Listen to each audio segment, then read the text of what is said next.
But yes, the first article I caught this morning when I woke up and read it was the fact that I was going to be asked to resign. And my answer to the council president is, I'm sorry, but I'm not going to resign. You know, I have my beliefs, you have your beliefs, and if our beliefs don't align, well, you know, this is what makes America great. You know, we are a melting pot of opinions, of ideas. And to me, not having the same mind is a good thing, because, you know, if you don't have that same mind, the same opinion, then you're talking about differences of opinions, ideas, and, you know, normally when you're doing that and you're having these kinds of discussions, the better ideas, the better opinions rise to the surface. And those are the things that you're using to create policy, create law, you know, establish a standard, whatever the case may be. But plain and simple, no. I don't feel that that what has happened here warrants me to resign. I'm sorry that the other members of the board, you know, did voice some concerns about my opinion. Well, you know, we're all entitled to our own opinions. And, you know, yes, I was vaccinated as a child. Yes, we did vaccinate our children. But, you know, you go through life, and the older you get, you have this worldview, okay? A worldview that, you know, makes up your values, your principles, your opinion, your ideas. And, you know, by resigning from the board, I mean, that would be an admission that what I did was wrong. And in my opinion, there was nothing wrong about it. I mean, let's take a look at your own Rick Rydell. Yesterday, as he was closing the show, I understand he ended up sharing his personal experience with vaccines. It led to his father, you know, being in the condition that his father is in now, and he is the legal guardian. He's taking care of his dad as best he can. But anyway, getting back to the main point here that I wanted to make is this. You know, you go through life, you experience certain things, you learn certain things, you're exposed to certain things, and they all formulate your global or world, you know, view.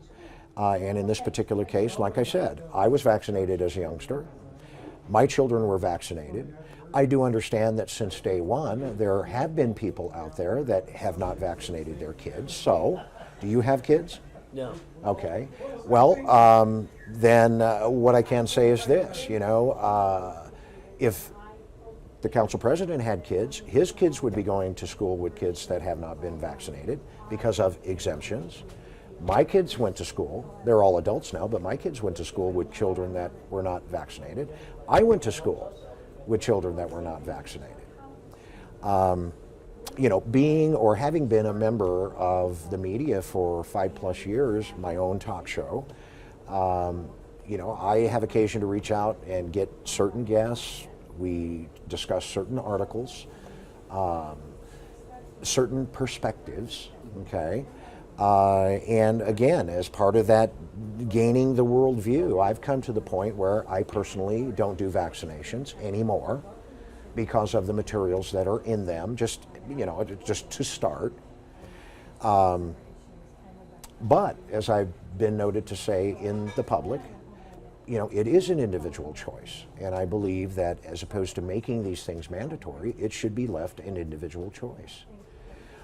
So what does that mean for me when it comes to exposing school children to children that might be carrying diseases? Well, like I said, my kids went to school and there were kids that did not get vaccinated. I went to school. Everybody has gone to school since vaccinations have come about. They have all gone to school, and there have been instances where they came across other children that were not vaccinated and they didn't even know it. I think that I've seen and have talked to enough people that have, you know, taken the vaccines, known of people that have taken vaccines that are really looking at vaccines suspect because of some of the ingredients that are in there. I mean, we know mercury is part of is some of the ingredient. We know that we're talking about aborted fetal cells as being part of the ingredients. As well as animal cells. We know that we've got egg, egg type protein that's being utilized. Certain type of mercury is in these.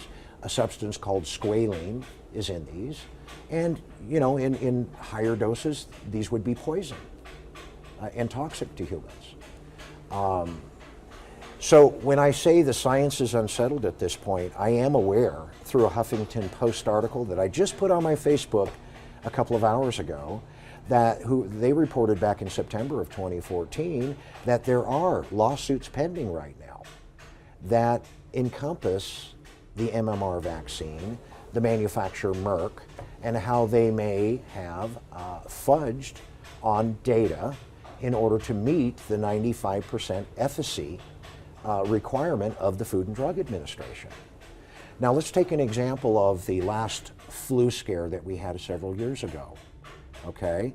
Instead of dealing with H1N1, and it just happened again here in the Spokane area, instead of dealing with H1N1, we found out that it was H1N3. Oh, by the way, there's no vaccine for it, okay? And if you recall, a couple months ago when they were talking about the flu epidemic that we've had here in this area, again, it was a different kind of flu. We didn't have the vaccine. It's on back order, this kind of thing.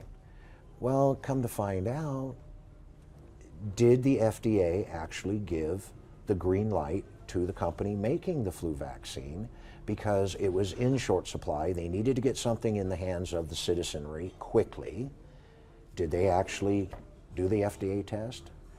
My feel is no, they did not, okay? So they did not meet the FDA's 95% efficacy rate.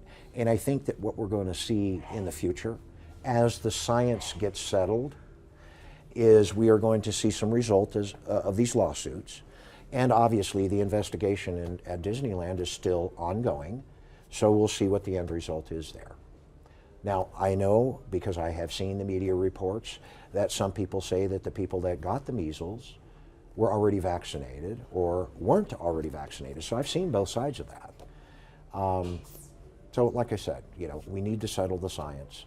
You know, I really took a lot of heat from the editorial board, from Sean Vestal. And if you read Sean Vestal's column, and I didn't take the time to read it, you know, he didn't give me the opportunity to really get back to him. You know, in the past he's called me. He knows that we're busy.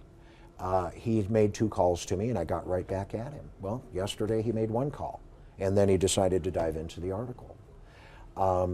You know, and like I said, when I got into the office late yesterday afternoon, I actually saw Gary Crook's email and I responded back to him and said, hey, I'd be more than happy to give you a call first thing in the morning. Well, I guess I don't have to call him now.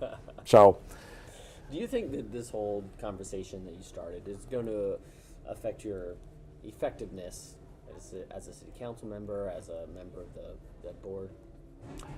No, I don't believe it should, and why should it? Okay, it's like I said at the onset, we are all entitled to our opinions. Our opinions and values and principles are formulated by the things that we're exposed to, the things that we experience.